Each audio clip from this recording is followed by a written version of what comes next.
कभी ना कभी कोर्ट केस के मामले में आपका पल्ला पड़ा होगा, और कोर्ट की कार्रवाई जब आप देखते हो, मैं सुप्रीम कोर्ट की सिर्फ बात नहीं कर रहा हूं, चाहे वो हाई कोर्ट हो या लोअर कोर्ट हो, किसी भी कोर्ट, किस प्रकार से तारीखें मिलती है ये इतिहास गवाह है। लेकिन इस देश के सुप्रीम कोर्ट के पास इतना समय है कि वो कुत्तों पर सुनवाई करने के लिए उसके पास समय है,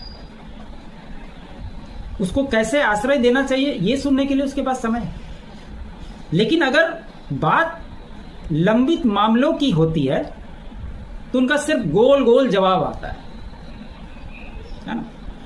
तो राष्ट्रपति द्रौपदी मुर्मू जी ने सुप्रीम कोर्ट से 14 सवाल किए थे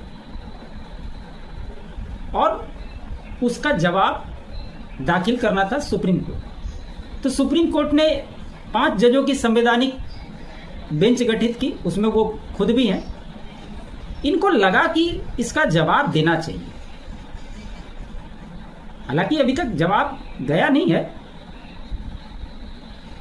कोर्ट की क्या प्रक्रिया होगी, क्या प्रतिक्रिया देते हैं, वो तो जब आएगा तो उस पर भी चर्चा होगी। लेकिन जो महत्वपूर्ण सवाल पूछे गए थे वो इस बात का इशारा करते हैं कि हर किसी को अपने कार्य क्षेत्र में कार्य करने का पूरा अधिकार है। आप जबरदस्ती उसके अंदर घुसने की कोशिश ना करें। तो मामला था सुप्रीम कोर्ट में राष्ट्रपति और राज्यपाल के लिए समय सीमा तय करने पर केंद्र की चेतावनी।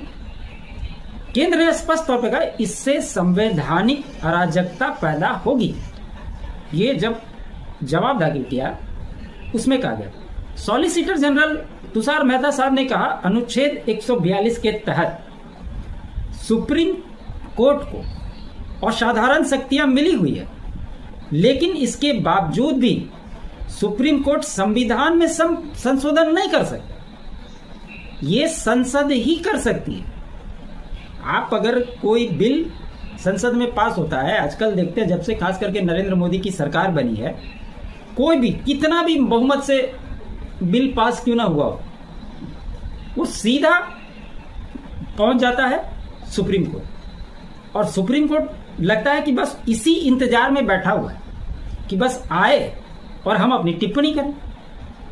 जबकि कोई भी कानून बनाने का अधिकार संसद के पास है और वो पारित राष्ट्रपति के सिग्नेचर से ही होता है। उसके बाद अगर कोई आपत्ति होती है, अगर मामला जाता है, तो सबसे पहले सुप्रीम कोर्ट को उसका स्टडी करना चाहिए।